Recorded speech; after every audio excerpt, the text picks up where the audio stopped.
Every new day in Wisconsin is a fresh reason to specify Wisconsin cheese.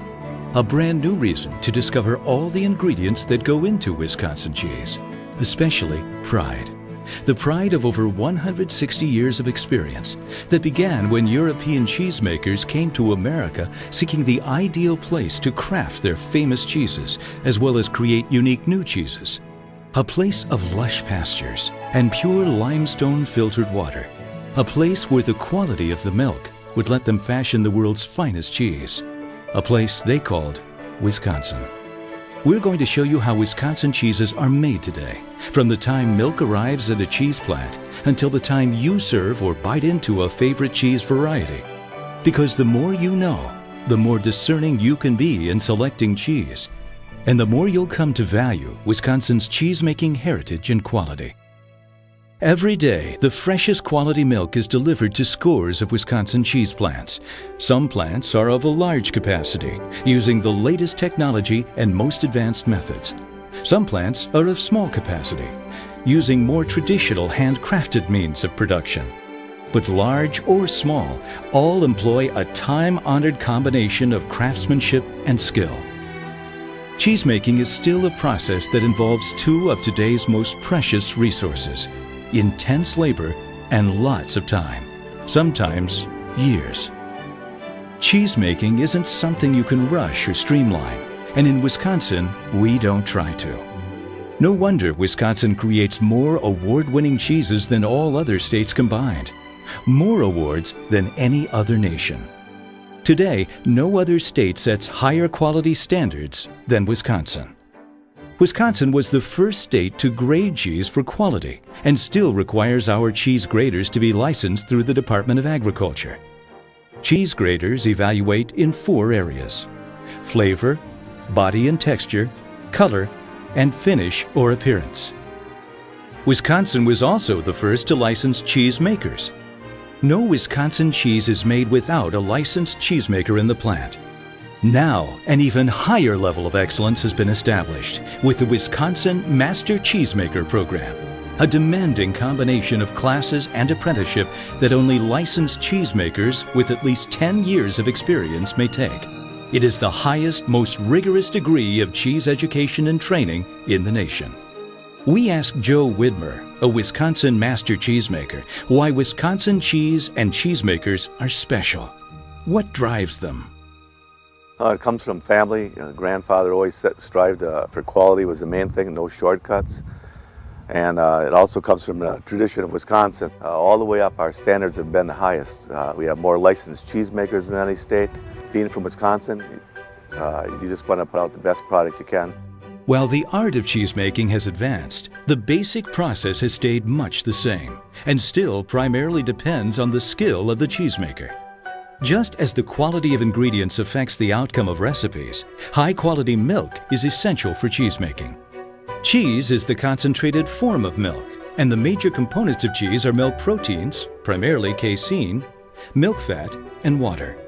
After milk is received by the cheesemaker, it is weighed and tested for quality, purity, and composition. The fat content is adjusted according to the type of cheese being made, from part skim to whole milk to cream. For example, traditional Swiss cheese is made with partially skimmed milk, but baby Swiss is made with whole milk, which gives it a creamier texture and more buttery flavor. Although yields vary based on the fat and protein content of the milk used, it takes about 10 pounds of milk to make 1 pound of cheese. Cheese can be made from either pasteurized or raw milk.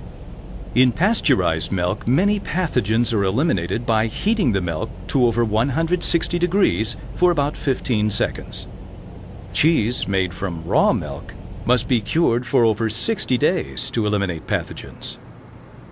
The favorable bacteria are known to cheesemakers as starter cultures. Specific cultures contribute to the resulting flavor and texture in different cheeses. Examples of starter cultures include Streptococcus and Lactobacillus. The starter culture's primary function is to convert the milk sugar lactose to lactic acid, which acidifies the milk and prepares it for the addition of rennet. Under the influence of acid and rennet, the casein begins to coagulate or gel, trapping most of the milk fat along with the proteins and some of the whey. As the gel-like mass begins to solidify, it is cut into curds. This begins the separation of curds from whey. Whey is the excess liquid which is removed in the cheese-making process. The size of the curds varies depending on the type of cheese being made. Large curds, cooked at low temperatures, retain more whey, have less protein bonding, and yield softer cheeses, such as feta or ricotta. Curds cut smaller and cooked at higher temperatures allow more whey to escape and more protein bonding, which yields harder cheeses, such as Asiago or Parmesan. The whey is either drained away from the curds, or the curds are dipped or pumped out of the vat into perforated forms. This step leads to a process known as the knitting of the curds. Knitting transforms individual curds into one body of cheese with the characteristics of the type of cheese desired. Knitting also permits lactic acid development and regulates moisture control. With the combined action of the starter cultures still producing lactic acid, the protein filaments merge into larger fibers, and the texture changes from being very elastic to being firm and resilient. Cheddaring is the flipping and turning process used in the manufacture of cheddar cheese. Here, small curds are knit together, then cut into slabs, which are repeatedly turned to drain additional whey and foster proper acidity in cheese body. These slabs are then cut or milled into peanut-sized shapes, salted, and then sold in bags as cheddar curds, or pressed into various forms. Other knitting examples are the preliminary packing of Colby and the pulling or kneading of pasta filata cheeses. In each case, the curd mass is manipulated in different ways to transform the curd into different cheese varieties. Salt plays an important role during the knitting process. It is stirred directly into the curds for some types of cheeses, such as cheddar, rubbed on the surface during curing for Swiss, or dissolved in brine for cheeses like provolone and mozzarella. Salt plays three important roles. It encourages the curd to expel more whey, lowering the moisture content, enhances the flavor, and slows the bacterial activity, which prevents over-ripening. In the final stage of the curd knitting process, curds are transferred to forms or molds and pressed by their own weight or by applied pressure. The curing process plays a key role in the final outcome of many cheeses and differs with the variety of cheese being made. Aging or curing, which is commonly referred to as affinage, takes place in carefully monitored rooms where temperature is tightly controlled. Generally, temperatures range from 35 to 50 degrees. Moisture can range from lower to higher levels at 80 to 95%. This is the last step in the cheese-making recipe, which can take weeks, months, and with some cheeses, years to complete. Provolone, cheddar, and Parmesan are examples of cheeses with no visible signs of ripening. They're ripened from the action of the bacteria evenly distributed throughout the cheese. Gruyere, Brick, and Limburger are examples of surface-ripened or washed rind cheeses that develop flavor and texture from the action of a harmless mold, bacteria, or yeast that is applied to the surface.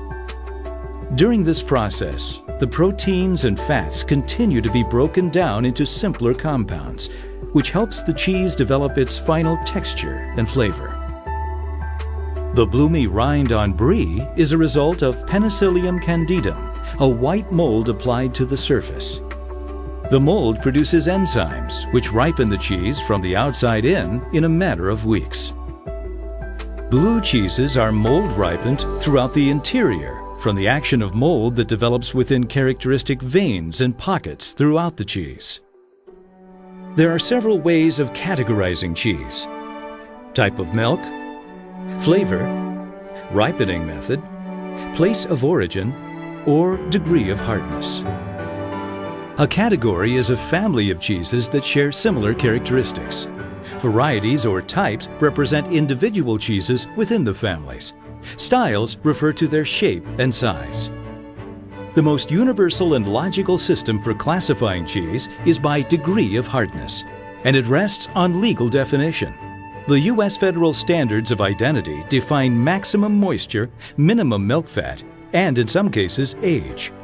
For current cheese standards, go to www.wisdairy.com. Today, Wisconsin cheesemakers produce over 450 different varieties, types, and styles of cheese. Cheeses you find in stores throughout the world and in dining establishments throughout the nation. Wisconsin leads the industry and the nation in the establishment of quality standards, in cheesemaking education and training, and in the support the state offers cheesemakers. It's a difference you can taste. Reese Lewis is an internationally known chef and general manager of food and beverage at the 5-star rated American Club. Here's why he specifies Wisconsin cheese. All the cheeses that we have, we've done side-by-side comparisons on a variety of different cheeses within their categories. And we find ourselves coming back to the master cheesemaker products. The reason for that, I would imagine, would be just the quality and the consistency that go into it. The fact that the individual who's making it has done the amount of preparation and study to really know and understand their product and to make it the best that they can in their category. From lush pastures and high-quality milk to the finest in the cheesemaker's art, you find it all only in one place in the world, Wisconsin. We hope you've learned more about the wide variety of award-winning cheeses made in Wisconsin, how they're made, and about the craftsmen who make them. How a tradition of care is being passed from one generation to the next. Making fine cheeses is a labor of love. It takes time. The result? Better cheese quality, better cheese performance for better tasting food, and better, happier customers for all of us.